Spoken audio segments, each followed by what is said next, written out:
Salut Thomas, Comment tu vas? et toi? Ça va. Alors content, t'es qualifié pour la deuxième phase? Ouais, ça fait plaisir. Hein. Tu sais qu'on est en train de filmer, qu'on est en train de faire une interview en réalité virtuelle. Bah tu verras, je te montrerai plus tard. Merci. Bon par contre, ouais, super dunk à la fin. Je peux te dire, tu pars, je te vois partir, un petit dunk, tu te rends compte que t'es un peu court, je me dis que tu vas peut-être faire un marché, mais non. Après, ça fait 3 semaines que j'avais plus dunké, donc c'est normal. Lui un peu court, c'est mal le connaître. Ah si si, je le vois, il est là. Il s'est dit, je suis un peu court si je mets pas un ballon par terre. Ouais. Il met le ballon par terre, mais au début il n'était pas parti pour mettre un ballon par terre. Enfin on ne sait pas, on est loin. Hein. Ouais, puis La vidéo elle est de là-bas, donc on au sait début, pas. je me suis dit, je vais aller mettre une capuche. Puis après, je me suis dit, bon, Thomas, c'est peut-être un peu optimiste, on va juste le mettre normalement. Donc j'ai mis normalement. Après c'était au bon moment, le banc il a explosé, c'était magique. C'était un peu pour conclure le truc, quoi. Sur le principe, vu la gueule du match, on met ça à plus 6, on passe à plus 8 avec ça. Il reste C'était réglé, l'affaire était réglée. C'est ça. L'affaire était Pour réglée. régler l'affaire et puis pour finir sur une bonne note. En tout cas génial.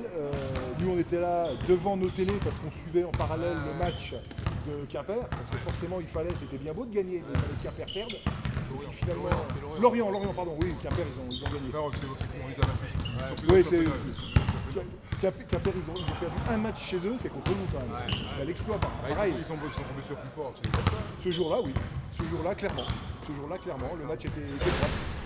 D'ailleurs, ils n'ont pas trop fait les fanfarons hein, sur les réseaux. Ah non. On a vu qu'il n'y a pas eu trop de commentaires. Enfin, en tout cas, c'était sympa. Deuxième phase dans une semaine maintenant, hein, quasiment. Ouais. Tout le monde a beau séjour. On commence déjà à avoir des demandes. Il y a des gens qui sont passés à la salle pour savoir comment on pouvait réserver une place pour vendredi. C'est vrai? Donc, ouais, c'est cool. Bon messieurs, en tout cas, merci pour votre disponibilité. Aujourd'hui, on n'en a pas parlé, mais petit tournoi 3-3 du LSDB organisé par Greg Le Sort. Avec quelques équipes, hein, c'est un premier tournoi, mais c'est sympa, c'est toujours sympa. Ça permet de mettre en avant le club aussi sur ce domaine-là et puis mettre en avant le 3-3 aussi parce que c'est une équipe importante, je pense, Ouais. pour développer les jeunes joueurs.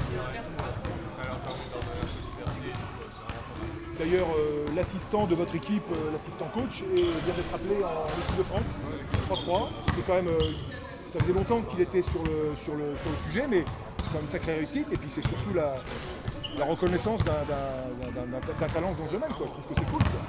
Il y a une section qui a été créée au club par lui dès cette année. Il commence à y avoir des jeunes, des moins jeunes. Ouais, c'est en projet de développer cette section sur le centre d'entraînement 3-3. Ouais.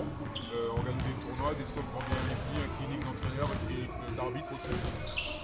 C'est le projet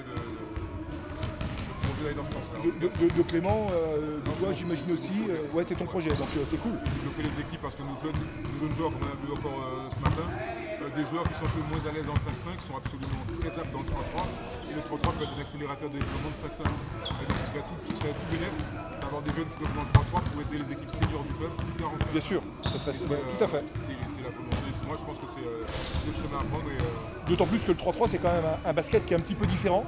Je trouve que c'est aussi formateur pour des jeunes parce que ça met des réflexes attaque-défense. Le basket c'est un sport de transition. Ah ouais. Le 3-3, la transition tu l'as en permanence. Elle est immédiate. Tu es en autonomie parce qu'il n'y a pas d'entraîneur, donc tu dois prendre des responsabilités, tu dois défendre. Tu ne peux pas compter sur les autres parce qu'il y a que 3 joueurs. Tu dois défendre tout seul. J'exagère. Et en attaque, tu dois prendre des responsabilités. Tu dois apprendre à jouer tout seul, à lire les autres, à bouger sans ballon. Et c'est ce qui est super important. Et je pense que le 3-3 est un vrai facteur et vecteur de progression sur le 5-5.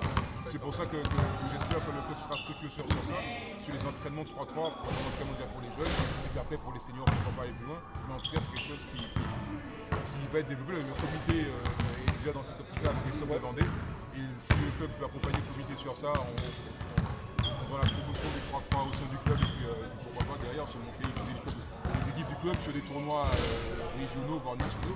Il faut que ça se développe, mais c'est bien. On a un ancien du club qui est d'ailleurs, je ne sais pas si tu as connu toi Greg, Wilson, Raphaël Wilson, qui est sélectionné en équipe de France. Tu étais déjà au club quand il était là ou tu es arrivé l'année après? J'ai affronté En 3-3, ouais. Non, 5-5 déjà. En 5-5, tu l'as eu, mais. J'étais à Saint-Étienne à l'époque, ils pensaient croire. D'accord. Sur 3-3, on se connaît aussi. Ouais. On a eu de belles batailles. Je suis content Ils sont qualifiés là. Ouais, je suis content, il est revenu dans le monde professionnel Ouais. du 3-3 à Lausanne. Et il aussi au coup aussi à côté, mais il s'est relancé dedans. Je suis content, c'est lui qui c'est bien. qualifie l'équipe de France. Oui, on voit. Un grand artisan de la qualification de l'équipe de France au JO. Il n'a pas passé le quart de finale malheureusement, mais c'est une belle France pour lui. Et puis, il est passé par les sables aussi. Et c'est un petit gain d'essai. Dernière petite question, ça n'a rien à voir, mais enfin tous ceux qui connaissent Greg Le Sort savent qu'il a un petit frère qui actuellement s'est blessé, qui joue aux Partisans. En 10 secondes, quelques nouvelles de Mathias?